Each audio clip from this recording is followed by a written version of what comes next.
The man screaming at me across the checkout counter had no idea he was yelling at the person whose name was on the deed to the building he was standing in. His name was Victor Hale. I knew that because it was stitched into the collar of his jacket in small gold letters, the kind of detail only a certain type of rich man bothers with. He had slammed a receipt down on the counter so hard, the little cup of pens next to the register jumped and scattered. His face was red. His voice was the kind that carries across a store and makes every single person stop what they're doing and look, even the ones pretending not to. You understand what incompetence looks like? He said, because I'm looking right at it. I stood there in my green apron, the one that says Kohl's Hardware across the chest. And I said, "I'm sorry for the confusion, sir. Let me fix this for you." Fix it? You people can't even ring up a return correctly? Get me your manager now, not some kid pretending to know what he's doing. I was 46 years old, not exactly a kid. But I didn't say that, just nodded and said I'd get someone, and I walked to the back of the store with my heart pounding in a way it hadn't pounded in years. Because standing behind that register, wearing that apron, bringing up paint cans and drill bits for $11 an hour, I was not just an employee. I owned the store, every square foot of it. My name was on the mortgage, on the insurance, on the sign out front that Victor Hale hadn't even bothered to read on his way in. And in about 4 minutes, I was going to walk back out there in that same apron and let him keep yelling at me, because I hadn't told anyone in that building who I really was, and I wasn't ready to yet. If you're new here, welcome to The Quiet Rise. Every week, we share true life stories about people who had to swallow their pride before they could finally stand up straight. This is one of those stories. If it means something to you, stay a while and subscribe, because we've got a lot more of these coming. I need to back up, because none of this makes sense unless you understand why a man who owned a hardware store was working the floor of it like a 19-year-old. My father built Kohl's Hardware from nothing back in 1979. He started with a single, rented storefront and a hand truck, delivering lumber himself because he couldn't afford to pay anyone else to do it. By the time I was in high school, we had 2 locations. By the time he passed, we had 4, and I inherited all of it, the buildings, the trucks, the name, and a set of employees who had worked for him longer than I'd been alive. My father had one rule that he repeated to me so many times I could hear it in my sleep. He used to say, "Daniel, the day you stop working the floor is the day you stop knowing your own store." He meant it literally. Even after he had 40 employees and 4 locations, he'd put on an apron once a month, unannounced, and work a shift like anybody else. He said it kept him honest. Said numbers on a spreadsheet will lie to you, but a customer standing in front of you never will. I remember being maybe 14 years old, sweeping up sawdust near the lumber counter, watching my father help a man count out exact change from a coin jar because he was short for dollars on a bag of concrete mix. My father never once made that man feel small. He just took the change, said thank you, and told him to come back when he needed more. Years later, I found out my father had quietly waived that same man's balance on 3 separate occasions, never telling him, never keeping score. That was the kind of businessman he was. He believed a store was only as strong as the trust people had in it, and trust wasn't something you built with a marketing budget. You built it one small, unglamorous decision at a time, usually when nobody important was watching. When he died, I promised myself I'd keep doing that, not once a month, not for show. I built it into how I ran things. Nobody at the flagship store knew my face, because I'd spent most of my career at the company office, 2 towns over, buried in supplier contracts and lease renewals. So when I started picking up shifts under the name Dan and working the register, nobody blinked. New hire, I told them. Learning the ropes. What I found in those first few months surprised me. Most of it was good. My store manager, a man named Grant Feld, ran a tight operation on paper. Inventory matched. Shifts were covered. But there was something underneath it that I couldn't quite name yet, a tension in the back room that didn't show up in any report. And then there was Mia. Mia Torres was 23, a single mother to a 3-year-old boy named Eli, and she worked the floor with more patience than anyone I'd ever met. Customers would snap at her over things that weren't her fault, and she'd absorb it every time without a flinch, then go help the next person like nothing happened. I watched her for weeks before I understood that she wasn't just being professional. She needed this job more than she needed her pride, because pride doesn't pay rent. And rent was due on the 1st, no matter how anybody had treated her that day. I started covering for her when I could. Small things. Taking a difficult customer off her hands. Making sure she got her lunch break when Grant conveniently forgot to schedule one. I didn't tell her who I was. I just tried to be the kind of coworker my father would have wanted, watching out for the newest person on the floor. One afternoon, I found her in the break room during what should have been her 15-minute break. On the phone with a daycare that was threatening to charge her a late pickup fee because her shift had run long without anyone covering the register. She hung up looking like she was about to cry and then caught herself. The way people do when crying isn't a luxury they can afford in front of coworkers. I told her to go, that I'd clock her out properly and square it with Grant myself. She looked at me like she wasn't sure she was allowed to say yes. That look stuck with me longer than I expected it to. Nobody should have to look that unsure about whether they're allowed a basic kindness at work. Over the following weeks, I learned pieces of her story, the way you learn anyone's story, when you actually pay attention, instead of just clocking their presence. Eli's father wasn't in the picture. Her own mother helped when she could, but she worked nights at a hospital 2 counties over. Mia was doing community college classes online between shifts, 1 class at a time, aiming for a degree in business administration, of all things, though she never once said it like she thought it made her better than the job she had now. She just wanted more room to breathe someday. I recognized something of my own father in her, that same stubborn refusal to let circumstances decide who she was going to become. Victor Hale first came into the store about 6 weeks before that day at the register. He was a developer, the kind of man whose name showed up on banners outside half-finished luxury apartment buildings all over the city. He came in that first time to buy exactly nothing. He walked the aisles slowly, looking at the building itself more than the merchandise, running his hand along the old brick wall near the paint section like he was pricing it out in his head. I didn't think much of it at the time. Rich men walk into hardware stores sometimes just because they're bored, or because their assistant sent them to pick up a specific brand of caulk their contractor needed. But he came back the next week, and the week after that, always looking at the building, never buying much. It was Grant who I noticed acting strange around him. 2 of them would step outside together during Victor's visits, standing by the loading dock, talking in a way that didn't look like customer service. I made a mental note of it and kept working the floor because I didn't have proof of anything yet, just a feeling. And feelings don't hold up when you're the one who has to explain yourself to a board of family trustees who technically coned the company with me. The day Victor humiliated me at the register, it started over something small. He'd bought a specialty router bit 3 weeks earlier, used it, and was now trying to return it without a receipt. Past our 30-day window, wanting a full refund in cash. Store policy is store policy, I told him politely, that I couldn't process a cash refund on a used tool without a receipt, but I could offer store credit as a courtesy. That's when he lost it. "Do you know who I am?" said. And I remember thinking, more than you know who I am. I could buy this entire strip mall and everyone in it. I don't need your permission to get my money back. A small crowd had gathered by then. The way crowds do in small stores, nobody trying to watch, but everybody watching. Mia was 2 registers down, frozen, watching him talk to me the exact same way he'd talked to her the week before, over a return she'd handled perfectly. I could have ended it right there. I could have said, "Actually, sir, this is my store. My name is on the deed, and you're being cruel to people who are just trying to do their jobs." Some part of me wanted to. But another part of me, the part that sounded exactly like my father, told me to wait. Watch. Learn what kind of man he really was, before I showed him what kind of man I was. So I let him yell. I apologized for something that wasn't my fault. I walked to the back and radioed for Grant, who came out with the same tight, practiced smile he used on every unhappy customer. Men within 10 minutes, Grant had authorized the full cash refund Victor wanted. No receipt required, breaking store policy without so much as consulting me.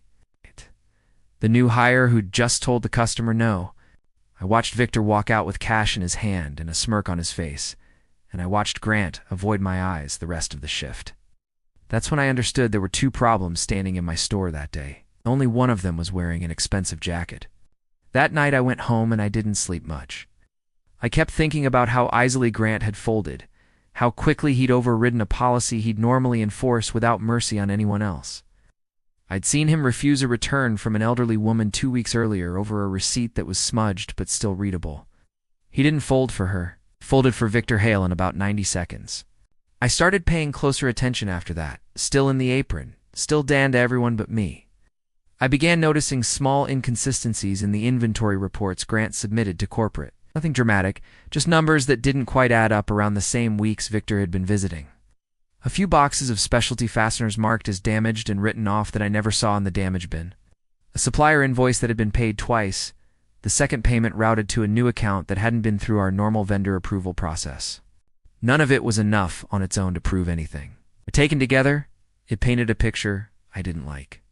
I started coming in early, before my shifts, and pulling old invoices from the filing cabinet in the back office under the excuse of organizing supply orders. A task nobody questions a new hire volunteering for because nobody else wants to do it. I cross-referenced delivery dates against payment dates. I found a pattern of small discrepancies stretching back almost 4 months, always just under the threshold that would trigger an automatic flag in our accounting software, which told me whoever was doing this understood exactly where that threshold sat. I didn't confront Grant. Not yet. I wanted to understand the shape of the whole thing before I moved, because a partial accusation is worse than no accusation at all. It gives the other person time to cover their tracks and gives you nothing but the appearance of paranoia. My father used to say that if you're going to call someone out, you'd better already know the answer before you ask the question, or you'll lose the room the second they push back. And then Mia told me something that changed everything. She found me in the break room one afternoon, looking like she hadn't slept. She said she needed to tell someone, and since I was the only person on the floor who'd ever actually treated her like a person instead of furniture, she picked me. She said Grant had asked her a few days earlier to help him gather information about the store's foot traffic patterns, our lease terms, even copies of our 5-year sales figures, telling her it was for a corporate audit. She'd done it because he was her boss, and she needed this job. But something about the way he asked her to keep it quiet had bothered her ever since. I asked her who the information was for. She said she didn't know for sure. But she'd seen Grant handing a folder to a well-dressed man in the parking lot the same week, a man in an expensive jacket she recognized from the return incident. That was the moment the pieces locked together. Victor Hale wasn't shopping for hardware, he was shopping for information. And my store manager, the man I trusted to run my father's legacy while I learned the floor from the ground up, was selling it to him. I want to be honest with you about what I felt in that moment, because it wasn't just anger, it was grief. Grant had worked for my father for 6 years before I ever took over. My father used to say Grant reminded him of himself at that age, hungry and sharp. Finding out he'd sell out the store for whatever Victor was paying him felt like losing something I didn't know I still had. I spent the next week doing what my father would have done, which was nothing dramatic, nothing loud. I quietly requested our full lease documents from our attorney, a woman named Renata Ibarra, who had handled Kohl's Hardware's legal matters since before I was born. I asked her to look into any zoning applications or development filings tied to our address or the surrounding block. It took her 4 days to get back to me, and when she did, she confirmed what I'd already started to suspect. Victor Hale's company had filed a preliminary application with the city to redevelop our entire block into a mixed-use retail and residential complex. Our building, along with 3 others on the strip, was listed in his proposal as acquisition targets. The application included detailed information about our current lease structure, our foot traffic, and our projected revenue for the next 5 years, information that had no business being in a stranger's hands unless someone inside the company had handed it to him. Renata told me something else that made my stomach turn. Under our current lease agreement, which my father had signed decades ago with terms that were, frankly, too generous to the landlord by today's standards, there was a clause that allowed the property owner to terminate the lease early if the tenant defaulted. On payment for more than 60 days, even by a single day, even by a technicality, if our payments had ever lapsed, even briefly, Victor could have used it as leverage to force us out and clear the block faster than any zoning board ever could. That's when I understood why the inventory numbers had been off. Grant hadn't just been leaking information. He'd been quietly manipulating our cash flow reports to make it look, on paper, like we were falling behind on obligations we were actually meeting. Building a paper trail that could be used against us later, maybe to justify an early termination claim. Maybe just to make the business look weaker than it was so Victor could offer to rescue us with a lowball buyout. I had a decision to make. I could walk in the next morning as Daniel Cole, owner, and fire Grant on the spot. Call Victor's office and threaten legal action. Make a scene that matched the scene he'd made at my register. Every part of me that had absorbed his cruelty and silence wanted that. But my father used to say something else too. He used to say that the loudest response is rarely the smartest one, and that if you want to beat a man who thinks money makes him untouchable, you don't yell at him. You outthink him, quietly, until the day he realizes he lost before he even knew he was in a fight. So that's what I did. First, I met with Renata and had her document everything. Every inconsistency in Grant's reports, every date that lined up with Victor's visits, every filing with the city. We built a case carefully, the way you build something you intend to have stand up under pressure. Second, I reached out, quietly, to the 3 other business owners on our block. A family-owned bakery, a small pharmacy, and an independent bookstore that had been there almost as long as we had. I didn't know them well before that week. I learned that Victor's people had approached every single one of them separately, offering buyouts that sounded generous until you read the fine print, and each owner had been told, falsely, that their neighbors had already agreed to sell, a pressure tactic meant to make each business feel isolated and desperate. We weren't isolated once we started talking to each other. We were 4 business owners who suddenly understood we were facing the same man with the same playbook. And a united front is a very different problem for a developer than for scared individuals negotiating alone. The bakery owner, a woman named Carol Danvers, not the superhero, she always joked, had been losing sleep for weeks over an offer Victor's team had made her. One that would have covered maybe half of what she'd need to relocate and rebuild her ovens somewhere else in the city. She told me she'd almost signed it out of sheer exhaustion, just to make the pressure stop. The calls, the visits, the constant reminders that everyone else on the block was supposedly ready to sell. Hearing that she'd nearly given up her family's 31-year-old bakery over a lie made something in me go very still and very focused. That's usually how it happens with bullies, whether they're standing at your register or filing paperwork behind your back. They count on you being too tired, too isolated, or too polite to check whether the story they're telling you is even true. We started meeting on Sunday evenings in the back room of the bookstore, the 4 of us, and eventually a couple of the longtime employees, too.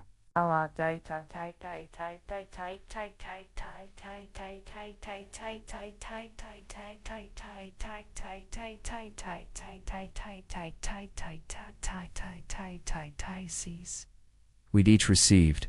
What we found was almost embarrassingly consistent. Every offer letter used nearly identical language. Everyone claimed, falsely, that the neighboring businesses had already agreed. It was less a negotiation and more a script, and once you've seen a script, it stops having any power over you. Third, and this was the part that took the most patience, I let Grant keep working, keep reporting to Victor, keep thinking nobody had noticed. While Renata quietly filed the paperwork we needed, and I made sure every single one of our lease payments was not just on time, but early. Documented, notarized when necessary, so there would be no technicality left for Victor to exploit. I wanted him walking into whatever came next. Standing on solid ground, I had poured myself brick by brick, while he thought he was still winning.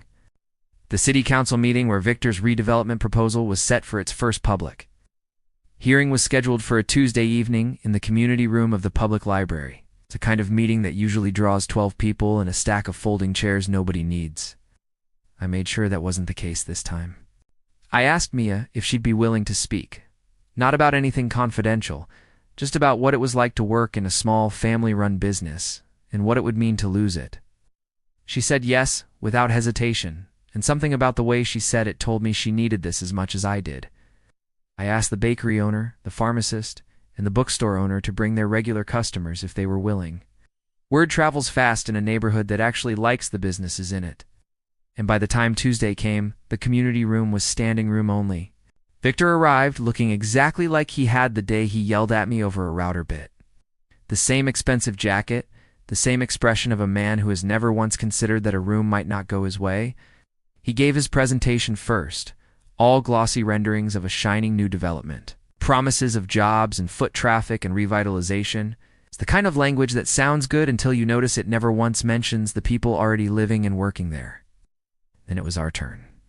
Renata spoke first, laying out calmly and with documentation the pattern of misinformation Victor's team had used with each business owner on the block. The false claims that neighbors had already agreed to sell, the aggressive acquisition timeline hidden in the filing's fine print. She didn't raise her voice once. She didn't need to. Facts laid out in order have a way of landing harder than anger ever could. Then Carol from the bakery spoke about feeding this neighborhood for 31 years. About regulars who'd been coming in since they were children and now brought their own kids in for the same cinnamon rolls. Her voice caught once, just once, when she mentioned that her father had died 2 years earlier, believing the bakery would outlast him by decades. And she wasn't ready to be the generation that proved him wrong over a developer's spreadsheet. The pharmacist talked about elderly customers who couldn't drive to the next nearest pharmacy if this one closed. About a man in his 80s who walked 4 blocks every week, just to have his blood pressure checked at the counter because he trusted the pharmacist by name and didn't trust anyone else to get his medications right. Then Mia stood up, hands shaking slightly, and talked about what it meant to work somewhere that had never once made her feel small. And how she'd learned that a good employer wasn't about the size of the paycheck, but the size of the respect that came with it. She had talked about the day a customer had screamed at her over a return policy she hadn't written and couldn't change, and how she'd gone home that night wondering if she was cut out for this kind of work at all. She said she almost quit that week. She said the only reason she didn't was because someone at that store had quietly reminded her, without ever saying it outright, that she deserved better than how she'd been treated, and that reminder was worth more to her than any raise could have been. I watched Victor's face while she spoke. I don't think he recognized her at first. Then I saw it click, the memory of the register, the memory of a man in a green apron he'd screamed at for daring to follow store policy. Then it was my turn to speak, and I walked to the podium not in an apron this time, but in a suit, and I introduced myself as Daniel Cole, owner of Cole's Hardware, the store Victor Hale had visited on multiple occasions while gathering information his development team was never authorized to have. I watched the moment it landed on him. I watched him realize that the kid pretending to know what he's doing, the employee he'd demanded be fired for following a return policy correctly, was the man standing in front of the entire city council with a folder of evidence and for business owners standing behind him. I didn't yell. I didn't need to, laid out calmly. Everything Renata had helped me document. Falsified vendor payments traced back to an account linked to one of Victor's shell companies. The information leaked by an employee who had since been terminated that morning with cause, the pattern of pressure tactics used against every business on the block. I told the council that Cole's Hardware had never missed a lease payment, had never defaulted, had no intention of selling, and that any application built on misrepresented facts about our willingness to negotiate should be reconsidered entirely. The council tabled Victor's proposal that night, pending a formal investigation into the acquisition practices described. It wasn't a courtroom drama ending, no gavel banging, no dramatic arrest. It was just a room full of people who had shown up for their neighborhood, a man who had built his entire approach on the assumption that nobody in that room would ever push back. Watching it all fall apart in real time because he had underestimated exactly the kind of people he'd been trying to push out, Victor found me in the parking lot afterward. I expected more yelling. Instead, he looked smaller than he had in the store. Smaller than a man in that jacket had any right to look. He asked me why I hadn't just told him who I was that day at the register. I told him the truth. Said I wanted to see who he really was when he thought no one that mattered was watching. I said my father used to test people the same way and it had never once failed to show him the truth. I told him that the way a person treats someone they think has no power over them tells you everything about who they actually are, and that he'd shown me exactly who he was in about 90 seconds flat. He didn't have much to say to that, got in his car and left, and as far as I know, his company quietly withdrew the redevelopment proposal within the month rather than face the investigation the council had opened. Grant, for his part, didn't fight the termination. I think some part of him had been waiting to get caught. The way people sometimes are when they've made a decision they know is wrong but can't find their way back out of on their own. When I sat down with him that morning, I asked him one question before anything else. I asked him why. It's not to shame him. I genuinely wanted to understand. He said Victor's team had offered him a management position at nearly double his salary once the redevelopment went through, and he'd convinced himself that helping it along wasn't really hurting anyone, just speeding up something that felt inevitable anyway. I told him that's usually how people talk themselves into things they already know are wrong, by convincing themselves the outcome was going to happen regardless, so their choice doesn't really count. He didn't have much to say back to that. I didn't press criminal charges over the falsified reports, mostly out of respect for the years he'd given my father, but I made sure the record was clear enough that no future employer would be able to say they weren't warned. I heard secondhand a few months later that the management position Victor had promised him never materialized.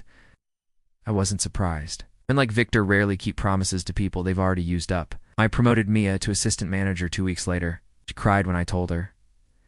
And I think it wasn't just about the raise, though the raise mattered too, especially for her and Eli. I think it was about finally being seen by someone whose opinion had the power to change her life, after so many months of being invisible to the people who actually held that power. I still work the floor sometimes. Still in the apron, though. Most of the regulars know who I am now. I've kept the practice my father taught me, because if anything, that whole experience proved him right twice over. You don't really know your own business, or the people in it, till you're standing behind the counter with no title to protect you. Watching how the world treats someone it assumes has nothing to lose. I think about Victor sometimes, not with anger anymore, just with a kind of tired understanding. I think some people go their whole lives without ever being tested the way that room tested him, without ever having to find out what they're like when the power imbalance flips and the person they dismissed turns out to be the one holding all the cards. I hope wherever he is now he learns something from it. I genuinely do. Bitterness never built anything worth keeping, and my father didn't build for stores by wanting to watch people fail. What I keep coming back to, though, is Mia standing up in that community room with her hands shaking, telling a room full of strangers what it meant to be treated with basic respect at work. That's the part of this story that stays with me. Not the humiliation at the register, not the confrontation at the podium, but the quiet, steady rise of a young woman who never once stopped showing up with her whole heart, even on the days when nobody seemed to notice. I think that's usually how it goes if you're patient enough to wait for it. The people who treat others with cruelty when they think there's nothing to gain almost always reveal themselves eventually. And the people who keep showing up with kindness, even when it costs them something, almost always find their moment too. Carol's Bakery is still standing on that block. So is the pharmacy, and so is the bookstore.